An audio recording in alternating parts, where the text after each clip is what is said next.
Good morning everyone, Radhe Radhe সকলকে। সবাই কেমন আছো? সকাল সকাল চলে এলাম আবার তোমাদের সাথে নতুন একটা ব্লগ নিয়ে। কি সুন্দর দেখো সকালটা।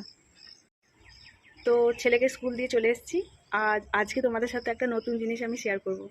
আজকে স্কুল থেকে দিয়ে আসার পর আমরা রাস্তায় ঘুরছিলাম, তো একটা নতুন জিনিস আমার চোখে পড়লো, সেটাই তোমাদের সাথে আজকে শেয়ার করবো। চলো দেখো।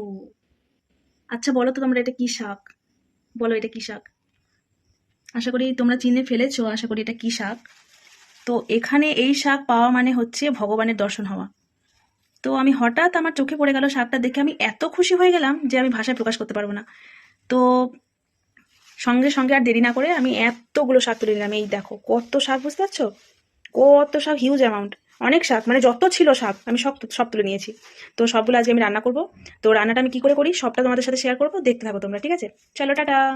এই যে আমি এখানে মসুরির ডাল ভিজিয়ে রেখেছি। আজ আমি পাট শাকটা রান্না করব মসুরির ডাল দিয়ে। আমার পাটের শাকগুলো ধুয়ে কমপ্লিট করে ফেলেছি, এবার এগুলো আমি কেটে নেব। আর এই যে এদিকে একটু মসুরির ডাল বসিয়ে দিয়েছি। মসুরির ডালটা হাফ সিদ্ধ হয়ে গেছে, এবার আমি পাটের শাকগুলো কেটে এর মধ্যে দিয়ে দেবো। আর এর মধ্যে কটা চেরা কাঁচা লঙ্কাও দিয়ে দেবো। এবার এই যে কেটে রাখা পাট শাক আমি এর মধ্যে দিয়ে দেবো।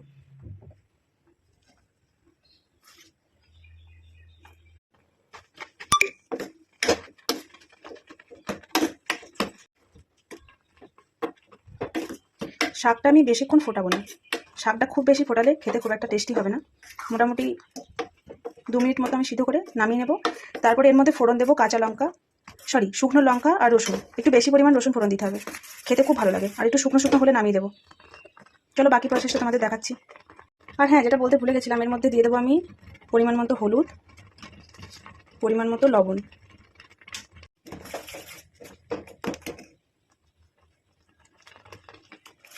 কড়াই গরম হয়ে গেছে। কড়াই এবার দিয়ে দিচ্ছি সর্ষের তেল। আর আমার কড়াইটা একটু ইগনোর করো, কারণ এটা লোহার কড়াই, সকালবেলার মধ্যে একটু রান্না হয়েছে, তার জন্য একটু কালো রং ধরে গেছে। এবার দিয়ে দিচ্ছি শুকনো লঙ্কা, তারপর দিয়ে দেবো রসুন। একটু বেশি পরিমাণ রসুন দিতে হবে, তাহলে শাকটা খেতে খুব টেস্টি হয়। এই যে পরিমাণ কাঁচা লঙ্কা। এই জিনিসটা একটু ঝাল ঝাল খেতে আমার বেশি পছন্দ হয়, আর একটু শুকনো, খুব বেশি ঝোল জিনিসটা ভালো লাগে না। এবার আমি একটু ভাজা ভাজা হয়ে গেলে এবার আমি ডালটা ঢেলে দেবো। এই যে আমার রেডি করা ডাল।